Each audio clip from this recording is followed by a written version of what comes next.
stepping away from horror live action films for a second and moving into TV series, I want to talk about the Real Ghostbusters. Now, you might look at this and you might think, oh, it's a kids' cartoon TV series, why are you talking about this?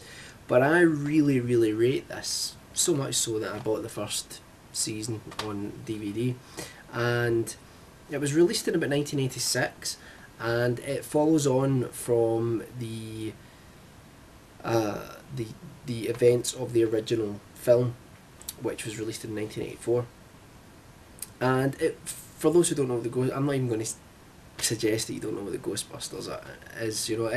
It follows the four main characters, Ray, Peter, Egon, and Winston, as they basically combat ghosts as some sort of pseudo fire brigade.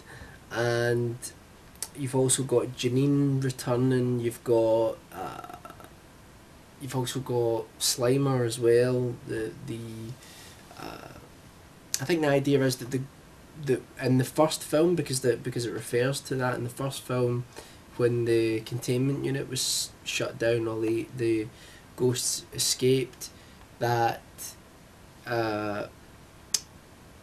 they sort of let Slimer stay out and they keep him almost like some sort of unofficial pet. Now, what happened with the TV series is it started off amazing, and then they started bulking up Slimer's character for the kids, for even younger kids than the ones who were watching it. Now, I was watching this sort of, I must have been about 7, 8, and I watched it up until I was probably about 12, 13, something like that. Always loved it, completely recommend it. It's just really good fun. It does become more outlandish than the film. It is definitely more childlike, I mean, there's a lot of adult themes in the first film, but it retains for me the spirit of the first film. It's just a hoot, it's a great laugh, and it's the closest thing we ever got to a proper Ghostbusters TV series. Now, you might wonder why it's called the Real Ghostbusters.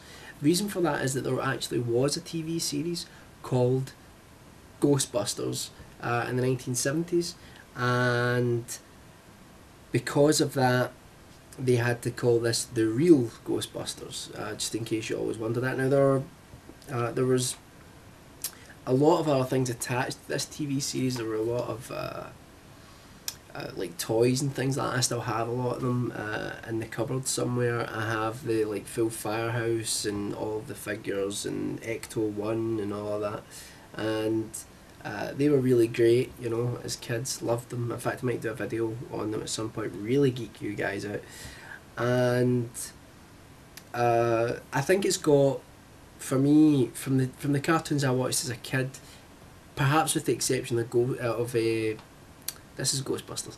Perhaps with the exception of Thundercats, this has got the best opening to a TV cartoon series. It's awesome, really, really great, and they kept the theme tune and all that, and it just feels like a real sequel to the films. It's also got there's also an episode where they actually show you a clip from the film in it. It's like they go to the cinema to watch a film version of themselves and all that, and it's quite funny. You actually see the beginning of the film.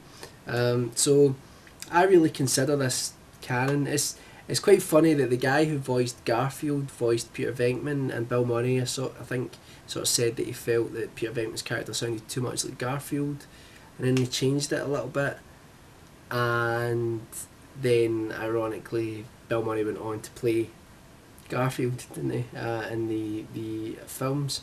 So yeah, definitely check it out. It's great fun as long as you don't get embarrassed with watching cartoons, which I don't. I think cartoons are just as valid as any other sort of art form. I feel weird saying art form holding a Real Ghostbusters DVD case though, but yeah, it's really worth your time. Great fun, very funny, and do you know what as well? There are some genuinely creepy moments in this series. There, I've said it. It's out there. You can call me a pansy, but it is definitely, to me, has some creepy moments in it. As the series went on, eventually became far more about Slimer than about the Ghostbusters. In fact, I think it started being called Slimer and the Real Ghostbusters, which was kind of strange and sort of dropped in quality a little bit. But the original couple of series are brilliant. And I picked this DVD up for like a couple of pounds off of Amazon, brand new, 4 hours worth of episodes. Fantastic. I'm going to pick up the other seasons and probably review them. But yeah, just thought I would change the pace a little bit, talk about this and see what you guys think. I'm insane saying that I think this is really great. Did you guys ever watch it? Let me know. And that's all for now. That was a bit sinister there, wasn't it, at the end? That's all for now.